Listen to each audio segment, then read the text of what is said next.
Hello there, Malcolm here with my 264th Booktube video, and today I'll be bringing you a review for Shroud by Adrian Tchaikovsky. I read this one to my wife. We both become fast Adrian Tchaikovsky fans and seem to be systematically going through certainly science fiction stuff as fast as we can.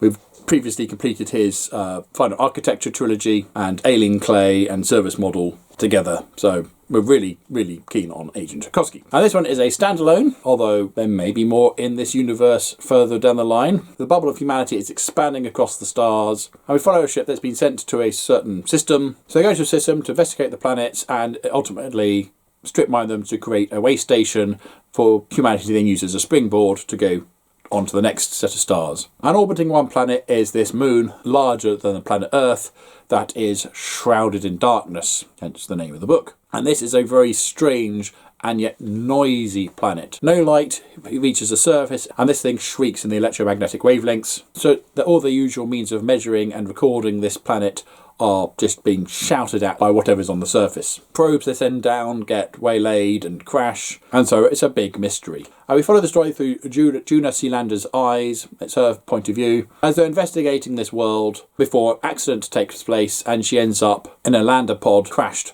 on the surface of Shroud with one of her crewmates. And together they have to try to survive within the confines of this pod on a world where the gravity is much higher than what they're used to, and without being able to see what they're doing, and without being able to really read what's going on out there with their instrumentation. So it's part survival story, part adventure exploration story, as we slowly learn more and more about Shroud and what is on Shroud. And the chapters are interspersed by a tale from Shroud's point of view, as we have these two very different alien civilizations interacting with each other with very different points of reference, and both thinking that the other is some dumb animal. A really interesting exploration into assumptions, as well as an ecological message, because ultimately they're there to strip mine this world, and of course there's something alive and well on it, and do they have the right to strip mine a world that has life upon it? Bearing in mind that the way station that they are all set to build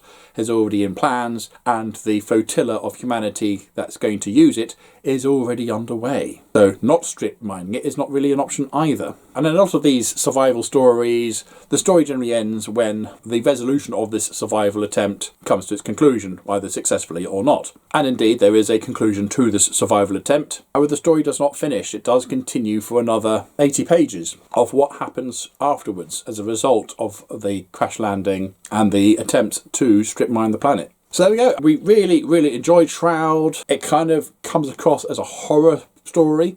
It's not. I'm not saying there isn't threat, but not threat in the malicious, fanged, beastie sort of way. Just more threat that we have two very soft, fragile human beings in a planet that they will literally die in if they're exposed to it, because they're not built to sustain Shroud's environment. Really enjoyed this, enjoyed the way that the story didn't take us in the directions we thought it would, and also the fact that we get to explore Shroud itself and discover a whole host of things about it that even the beings that live on Shroud don't know about because of their lack of eyesight. They only see the world through radio waves and such like. And there's one really good bit in a tunnel system where there's this predator that is able to hunt the creatures on Shroud and have basically stealth skin, meaning that the radio waves bounce off them, and so to the creatures of Shroud these things are effectively invisible. But to the two ladies in the pod who are looking out, they can see these things clearly with the headlights on the front of their pod. Yeah, it's not totally pitch black the whole time. They do have lights on their pod, and it does have a very limited reach, but only for the immediate vicinity around them. So things like that.